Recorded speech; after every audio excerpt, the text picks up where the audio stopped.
Un día vinieron a presentarse delante de Jehová los hijos de Dios, entre los cuales vino también Satanás. Y dijo Jehová a Satanás: ¿De dónde vienes? Respondiendo Satanás a Jehová, dijo: de rodear la tierra y de andar por ella. Y Jehová dijo a Satanás: ¿No has considerado a mi siervo Job, que no hay otro como él en la tierra, varón perfecto y recto, temeroso de Dios y apartado del mal? Respondiendo Satanás a Jehová, dijo: ¿Acaso teme Job a Dios de balde? ¿No le has cercado alrededor a él y a su casa y a todo lo que tiene? Al trabajo de sus manos has dado bendición. Por tanto, sus bienes han aumentado sobre la tierra. Pero extiende ahora tu mano y toca todo lo que tiene, y verás si no blasfema contra ti en tu misma presencia. Dijo Jehová a Satanás: He aquí, todo lo que tiene está en tu mano. Solamente no pongas tu mano sobre él. Y salió Satanás de delante de Jehová. En esto estaba recordando una canción de Marcos Vidal que seguro que la sabéis, pero me gustaría leer la letra, ¿no? Porque habla un poco de ese encuentro con el Señor, ¿no? Al final, cuando estemos en presencia de Dios y podamos entender todas las cosas y podamos ser consolados por Él, será un momento maravilloso, ¿no? Y Marcos Vidal dice en esta canción: solamente una palabra, solamente una oración, cuando llegue a tu presencia, oh Señor. No te quiero hacer preguntas, solo una petición, y si puede ser a solas, mucho mejor.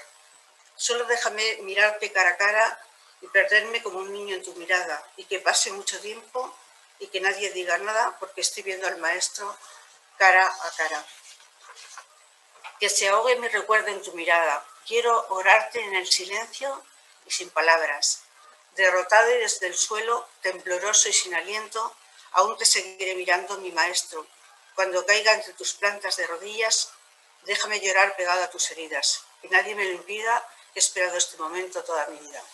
Y yo creo que esta canción resume mucho, ¿no? De una manera maravillosa lo que será ese momento, ¿no? Cuando el Señor ya, al final de las pruebas, podamos entender muchas cosas que quizás no entendemos, ¿no? Y vamos al versículo 6, que dice que los hijos de Dios se fueron a presentar delante de Jehová, y Satanás apareció también en medio de ellos. Bueno, dice literalmente, lo que dice es que se detuvieron delante de Dios, ¿no? Estuvieron la corte, todos los que estaban alrededor, los ángeles aparecían y se detuvieron delante de Dios. Entonces, como os he dicho, es la visión celestial de la corte celestial, ¿no? Y Dios está en el trono, y sus servidores que vienen y van para recibir sus órdenes, para cumplir sus mandatos, pues están allí, ¿no? Los servidores suyos, que son los ángeles, como hay un salmo, el 102, que dice: bendecid a Jehová vosotros, sus ángeles poderosos en fuerza, que ejecutáis sus mandatos, escuchando a la voz de su palabra, ¿no? Es el Salmo 103, 20 y 21. O en Hebreos también dice el epístola a los Hebreos que los ángeles, dice, no son todos espíritus ministradores enviados para servir a favor de los que han de heredar la salvación. O sea que los ángeles sirven a Dios, y además es para ayudarnos a nosotros en muchas situaciones, ¿no? Podemos pensar muchas veces los ángeles, las cosas que han hecho a favor del hombre, o cuando Jesús vino a la tierra, como anunciaron la venida del Señor a los pastores, son ministradores que están allí en la presencia de Dios, ¿no? Pero dice que entre todos estos ángeles que iban y venían y se movían, se presentó Satanás. ¿Y quién es Satanás? Bueno, sabemos que Satanás fue un ángel que se reveló, un ángel caído, y su propio nombre nos dice mucho acerca de él, ¿no? Significa adversario. Es alguien que se opone en el camino, se interpone para obstaculizar las cosas, ¿no?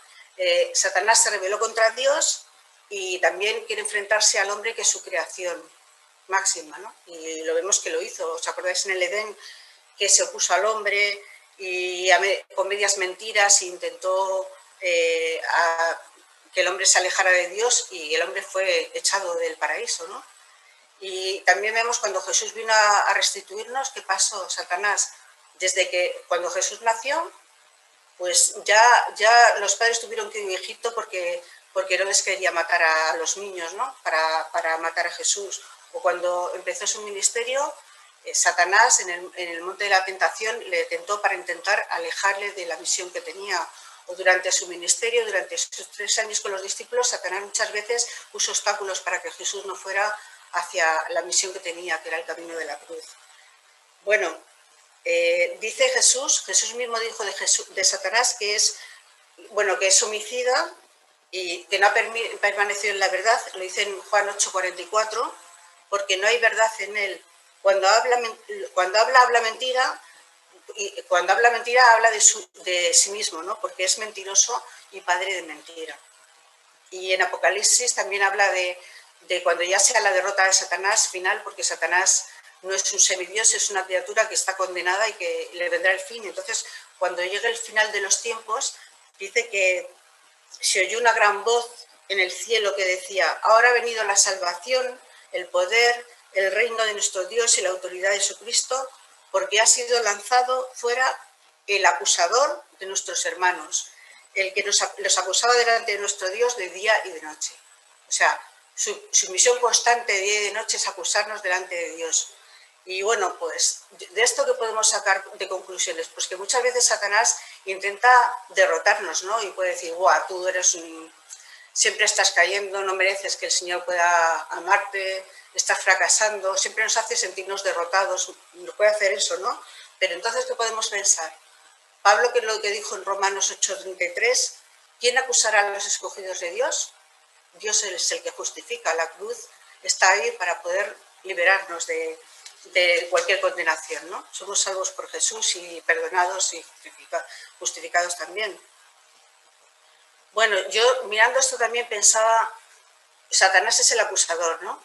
Y entonces pensaba en nosotros como hermanos que somos, que nos amamos, que nos ayudamos unos a otros, que oramos unos por otros, pues que tenemos que tener mucho cuidado teniendo en cuenta que hay cosas que se nos escapan, ¿no? Que no sabemos los planes de Dios, no sabemos las situaciones de las personas, no sabemos muchas cosas, circunstancias personales. Deberíamos tener cuidado de no hacer como Satanás, de emitir veredictos condenatorios hacia los demás, sino pensar que estamos todos, ¿no?, metidos en la misma lucha, ¿no? Santiago dice que no juzguemos, y Jesús mismo lo dijo, ¿no? ¿Qué nos dijo? No juzguéis para que no seáis juzgados, no condenéis para que no seáis condenados, porque la misma medida que lo hacéis os pasará a vosotros. ¿Por qué? Porque nosotros estamos en el mismo barco, somos personas débiles, que somos del Señor, pero que estamos luchando y dependemos de la gracia de Dios todos igualmente, ¿no? Entonces tenemos que ayudarnos, y solamente hay uno mejor que nosotros, que es Jesús, ¿no? Es a quien tenemos que mirar. Entonces, el poder no ser como Satanás, sino juzgar, ¿no? Somos hijos de la luz y no de las tinieblas. Entonces, nos amamos, nos ayudamos, oramos unos por otros, no miramos la paja del hermano, y no condenamos, ¿no? Porque si lo hacemos, no estamos actuando como hijos de la luz, sino más bien como el propósito que tiene Satanás, que es de condenar, ¿no? Y Jesús nos dijo que los demás conocerán que somos suyos, sus discípulos, si nos amamos los unos a los otros, ¿no? Bueno, y vamos ahora al versículo 7, y voy a ver un poco de agua, un beso. El versículo 7, Dios mismo le pregunta a Satanás: ¿de dónde vienes? ¿Y qué es lo que contesta Satanás? De recorrer la tierra y de andar por ella, ¿no? Así que vemos que Satanás está constantemente buscando por todas partes para poder destruir, ¿no? Estoy recorriendo la tierra, andando con un espía, vigilando para ver qué puede hacer para condenar, ¿no? Satanás, otros textos dicen que Satanás es el príncipe de este mundo, ¿no? Que influye en la tierra, que se mueve, que actúa, ¿no? Y en Juan capítulo 12, Jesús habla de Satanás como el príncipe de este mundo, ¿no? Ahora el príncipe de este mundo será echado fuera, porque un día será echado fuera, pero mientras tanto trabaja para mal, ¿no? Y en Mateo 4, 8 y 9 dice, cuando la tentación, ¿qué es lo que hizo? Satanás le dijo: mira, te ofrezco todos estos reinos y postrado me adorarás. Realmente es el príncipe de este mundo, tiene un poder, ¿no? Y puede hacer estas cosas, ¿no? Pero el Señor está por encima, ¿no? Entonces, Satanás, Pedro nos habla de Satanás como que se está paseando, ¿no? Está paseando alrededor del hombre con muy malas intenciones, ¿no? Fijaros lo que dice 1 Pedro 5:8. Estad alertas, porque vuestro adversario, el diablo, anda al acecho como un león rugiente, buscando a quien devorar.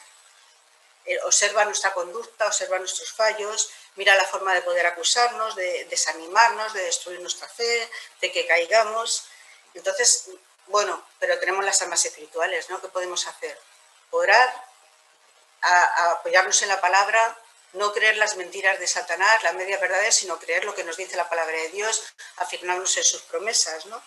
Y orar por nosotros, orar por nuestros hermanos, orar sobre todo por los líderes, que son el mayor blanco de Satanás, ¿no? Porque si un líder cae, caen muchos más, ¿no? Entonces, necesitamos depender del Señor, ¿no? Y la victoria está en Él, ¿no? Fijaros que Satanás es el adversario que quiere destruir, pero Dios es todo lo contrario, ¿no? Dios, como sabemos, Dios es bueno, además es el soberano, el que está por encima de todo lo creado, todas las criaturas, por encima de Satanás, por encima de todo, ¿no? Pero el descanso que podemos tener es que Dios, como es bueno, busca nuestro bien, ¿no? Desea lo mejor, busca a la persona que está perdida, la que está demasiado lejos, la persona que está más hundida, más destruida, ¿no? La busca para poder salvarla. Nadie se escapa. Nadie tiene por qué escaparse de los brazos de rescate del Salvador, de Dios, ¿no? Porque Él tiene poder y amor suficiente para llegar a cada una de las personas que le gustan, ¿no? Fijaros lo que dice Segunda de Crónicas 16:9. Los ojos de Yahvé recorren la tierra, Él mira, pero para otra cosa, recorren la tierra para fortalecer a todos los que tienen un corazón entero para con Él. Dios es un Dios que desea bendecirnos, ¿no? Y amarnos. Luego en el versículo 8 vemos que Dios toma la iniciativa, ¿no? Entonces Dios es como si está contento de sus hijos, ¿no? Se siente orgulloso, se siente feliz de sus hijos y le dice a Satanás, ¿has considerado a mi siervo, Job? Pues no hay ninguno como él en la tierra. Y todo lo que dijo en el versículo 1, que ya nos comentó Silvia, ¿no? Un varón perfecto, honrado, temeroso de Dios, apartado del mal. O sea, un hombre que tiene a Dios en cuenta, pero en todas las áreas de su vida, ¿os acordáis? Se preocupaba de que sus hijos no se hubieran alejado de él, hubieran hecho algo mal acerca de a Dios. Se preocupaba, como veremos en los próximos capítulos, ayudaba a los necesitados siempre que lo necesitaban. Era una persona íntegra, era una persona temerosa de Dios, ¿no? Pero en este versículo, cuando Dios habla a Satanás, añade dos cosas más. Le dice, no hay otro como él en la tierra. Qué honor, ¿no? Que el Señor pudiera decir eso de él, ¿no? No hay otro como él en la tierra y es mi siervo. Has visto a mi siervo, ¿no? Qué honor que el Señor dijera, has visto a mi siervo Job, ¿no? Así que, bueno, el Señor es que en realidad se goza con su pueblo, ¿no? Y se goza con nosotros y se goza con la alabanza de su pueblo. Yo pensaba, cuando Jesús habló de la parábola que los invitó a venir hacia él, contó la parábola de los invitados a las bodas, ¿no? Porque el encuentro con él es un encuentro feliz, un encuentro de alegría. Y en Apocalipsis, cuando habla de cuando la iglesia vaya con el Señor, ¿qué imagen utiliza? Unas bodas, ¿no? Las bodas del Cordero. Es un encuentro de felicidad y de gozo porque el Señor se goza con su pueblo y quiere que nosotros nos gocemos con él, ¿no? Fijaros, Sofonías 3:17 dice, y lo cantamos, Jehová tu Dios está en medio de ti, el que es poderoso te salvará, se regocijará sobre ti con alegría, descansará en su amor y saltará de gozo sobre ti cantando. Qué bonito, ¿no? Que el Señor nos ame de esa manera y se alegre tanto así de nosotros. Luego en Lucas 10 es un texto que a mí me encanta y lo digo muchas veces, ¿no? O sea, que resulta que el Señor manda a los discípulos a evangelizar, a ir a las aldeas, a hablar del Señor y vuelven todos contentos, hablan con Jesús. Fíjate, si es verdad, hasta los demonios se nos han sujetado. Y entonces la reacción de Jesús, ¿cuál fue? Fijaros lo que dice, Lucas 10:17. Jesús se regocijó sobremanera en el Espíritu Santo y dijo al Padre, gracias te doy, oh Padre, Señor del cielo y de la tierra, porque escondiste estas cosas a los sabios entendidos y las has revelado a los niños. Sí, Padre, porque así te agradó. O sea, que el Señor se gozó grandemente en ver a sus discípulos que estaban tan contentos de la labor que habían hecho y cómo habían visto el poder de Dios en sus vidas y las personas escuchando el Evangelio. Pues el Salmo 149:4 también dice, Jehová tiene contentamiento con su pueblo, hermoseará a los humildes con su salvación. Qué bonito, ¿no? El Señor lo que hace. Pero vemos en el versículo 9 y 10 vemos la respuesta de Satanás, ¿no? Satanás no podía negar, decir en contra de lo que Dios había dicho de Job, ¿no? Que era una persona íntegra, que hacía todas estas cosas. Y entonces Job pues, le dice, intenta atacarle por otro lado, ¿no? Y va a las motivaciones. Le dice, anda, pues si acaso, claro que no te teme de balde. Si tú no le has acercado en derredor a él, a su casa y a todo lo que tiene, le has acercado para bendecirle, para protegerle, y has bendecido todo, has acrecentado sobremanera asombrosamente en la tierra todas sus haciendas. Entonces, claro, así como no te va a seguir, pues claro, pero tú quitárselo, ya verás cómo te va a rechazar totalmente delante de ti, ¿no? Así que Dios, Satanás lo que muestra es el desprecio, siempre va a demostrar el desprecio del hombre, él siempre quiere destruir al hombre y que se aleje de Dios y bueno, le desprecia, ¿no? Y dice, bueno, sí, igual que en Edén el hombre te rechazó, ¿no? Pues ahora también, él te rinde culto, ¿por qué? Pues porque puedes conseguir algo a cambio, yo te doy para que tú me des, ¿no? Es lo que decía, ¿no? Así que, ¿es posible que algún hombre sirva a Dios por amor realmente? Esa es la pregunta que se puede hacer, ¿no? ¿Era Job un adorador verdadero o era un adorador que tenía una adoración falsa porque lo hacía por interés propio? Para ver qué podía recibir de él o porque el Señor le estaba dando tantas cosas. Hoy hay muchos que no siguen a Dios por lo que es, ¿no? Por su amor, por todo lo que ha hecho por nosotros, muchos no lo hacen, ¿no? Sí le siguen una religión, pero como un medio para obtener alguna cosa a cambio, ¿no? Es como si fuera un contrato, ¿no? Yo hago esto y tú me das. Y es lo que Marcelo muchas veces dice, ¿no? El tema de los telepredicadores y el evangelio falso de la prosperidad, ¿no? Un evangelio que se predica, si tú sigues a Dios, el Señor te tiene que bendecir con esto, con esto, con esto. Si ofrendas al Señor, el Señor te va a enriquecer mucho más. Pues es un toma y daca, ¿no? Es como un negocio, hacer un negocio con Dios. ¿Eso es adoración verdadera? ¿Puede el hombre realmente amar a Dios? Quítale a Satanás todo lo que tiene, ya verás como al final te va a despreciar. Y pensando en esto, yo estaba mirando una poesía que es muy conocida, ¿no? Una poesía del siglo XVI, mística, que se piensa que es de Juan de Ávila, pero bueno, que es al Cristo crucificado, ¿no? Y es una poesía que es impresionante y demuestra todo lo contrario, ¿no? El corazón de este escritor estaba volcado en Dios y decía, no me mueve mi Dios para quererte el cielo que me tienes prometido, ni me mueve el infierno tan temido para dejar por eso de ofenderte. Tú me mueves, Señor. Muéveme el verte clavado en una cruz y escarnecido. Muéveme el ver tu cuerpo tan herido. Muéveme tus afrentas y tu muerte. Muéveme, en fin, tu amor y en tal manera que aunque no hubiera cielo, yo te amara, y aunque no hubiera infierno, te temiera. No me tienes que dar porque te quiera, pues aunque lo que espero no esperara, lo mismo que te quiero, te quisiera. Así que sí que podemos amar al Señor, ¿no? Porque ha hecho tantas cosas por nosotros y sí que hay personas que aman al Señor realmente como Job, ¿no? El Señor jamás nos ha prometido que no vamos a tener problemas, ¿no? Sí que nos ha prometido que va a estar con nosotros siempre y nos va a ayudar en todo momento. Yo estaré con vosotros todos los días hasta el fin, ¿no? Hasta el día de nuestra muerte y luego a estar con Él continuamente, ¿no? No nos abandona, Él nos ayuda, nos acompaña en la noche del dolor, en la noche del sufrimiento, en los momentos de las dudas, de las crisis de fe. Él está a nuestro lado y nos apoya, ¿no? Pero no ha dicho que no vayamos a pasar por pruebas. Fijaros lo que le dijo a Jacobo y Juan. Del vaso que yo bebo, vosotros beberéis. Y Jacobo al poco tiempo, fue asesinado, ¿no? Y Pedro estaba también en la cárcel y estaba a punto de que le fueran a asesinar. A Pedro le salvó, pero también a Pedro le dijo, llegará un momento cuando seas mayor que irás donde no quieres ir. Y Pedro más adelante también dio su vida por el Señor.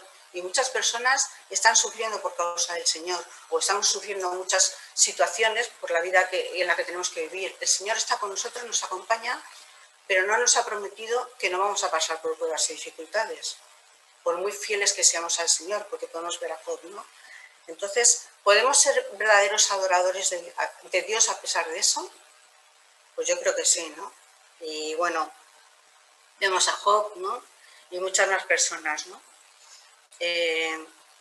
Dios habló bien de Job, ¿verdad? Que habló muy bien de Job y le dijo que era su siervo, pero pero la verdad es que somos débiles. Job también tuvo sus luchas, sus dudas, sus caídas, sus preguntas a Dios, pero Señor, no entiendo, pero Él nos conoce, Él conoce nuestras debilidades, ¿no?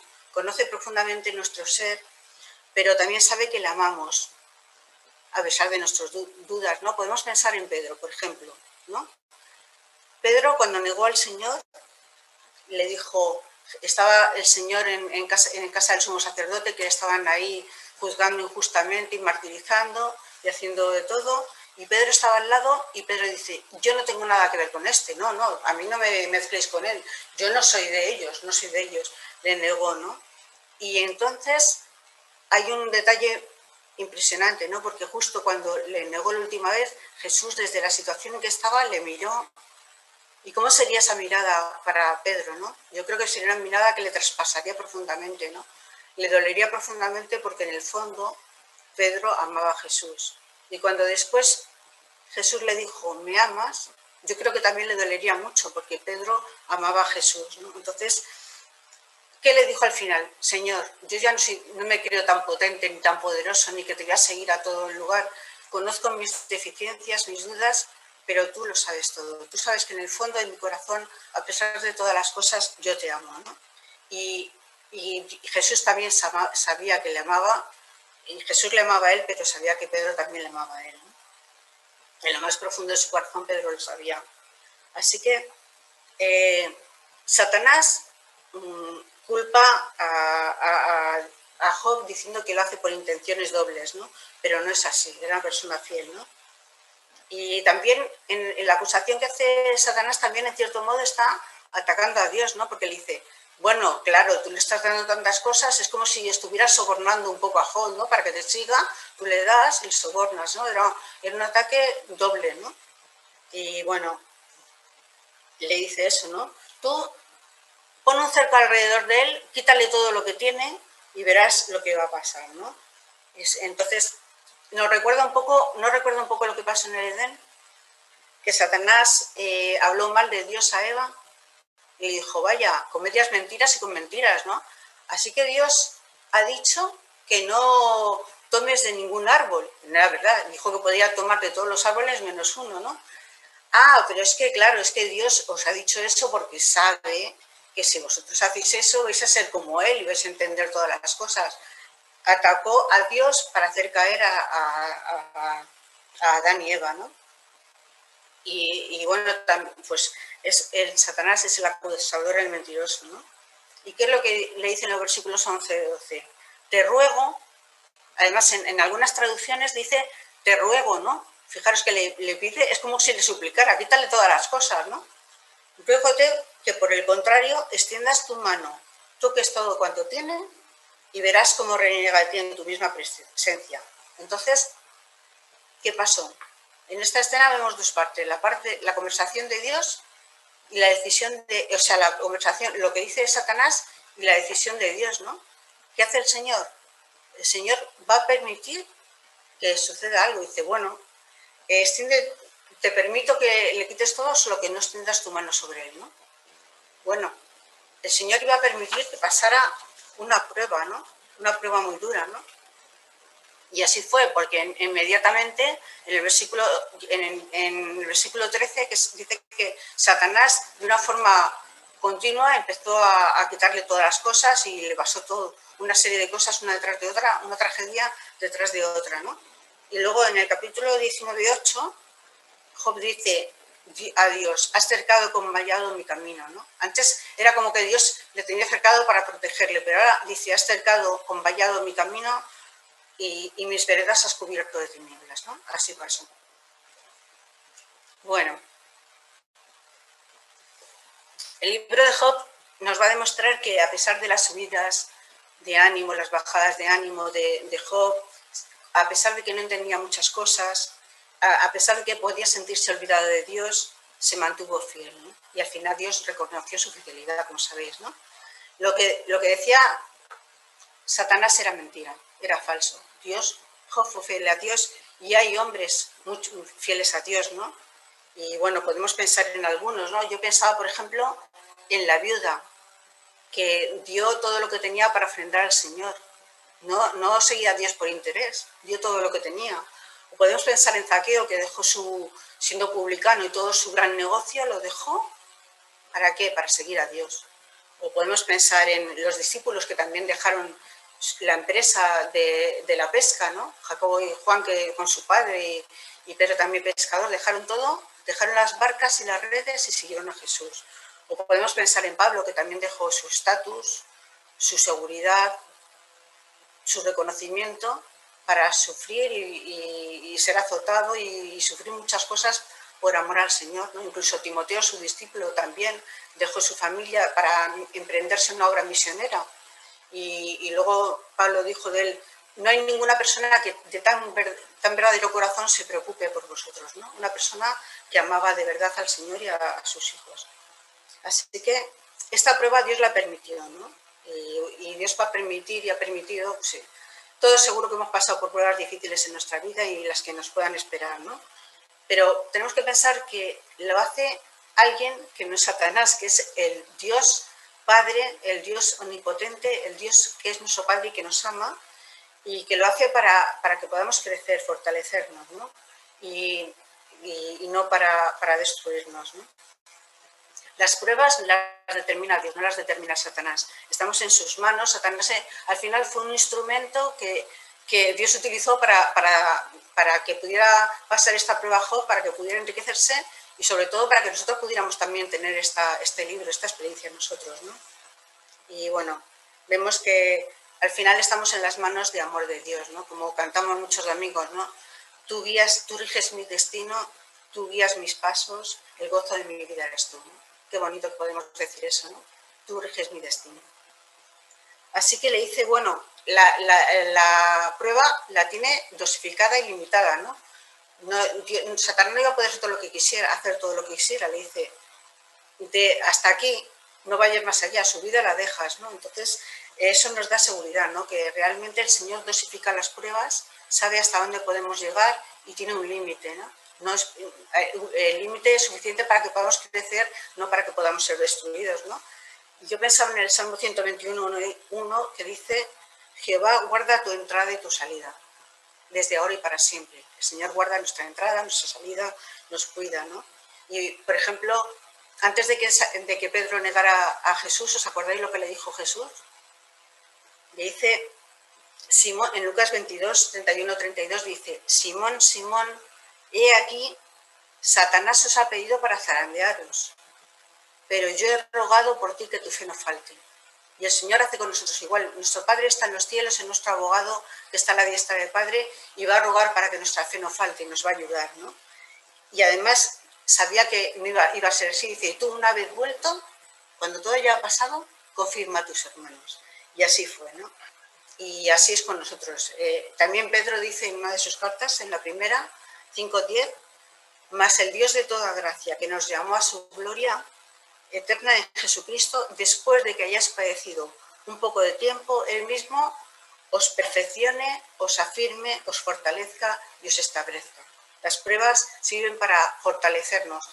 Pablo pasó la prueba y fue fortalecido y pudo fortalecer a sus hermanos y escribir las cartas para ayudarles en esos momentos de pruebas y también para ayudarnos a nosotros, ¿no?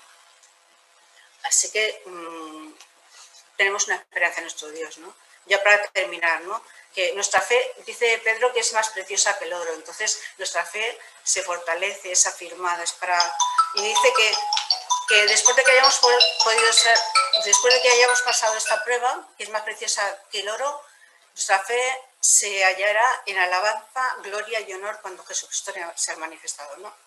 Así que el Señor lo reconocerá. Así que, bueno, pues nada, solamente que pase lo que nos pueda suceder en nuestra vida, pues que no nos hundamos, ¿no? Porque el Señor está con nosotros siempre, ¿no?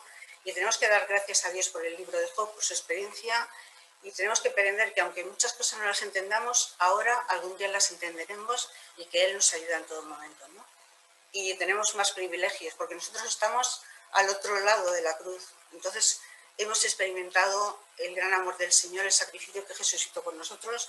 Entonces, al estar al otro lado de la cruz, podemos decir con muchísima más convicción: en tu mano están nuestros tiempos, y darle gracias por ello, ¿no? Pues bueno, yo aquí lo dejo ya y os doy paso para las preguntas y espero que podamos tener un buen tiempo de coloquio sobre todo esto.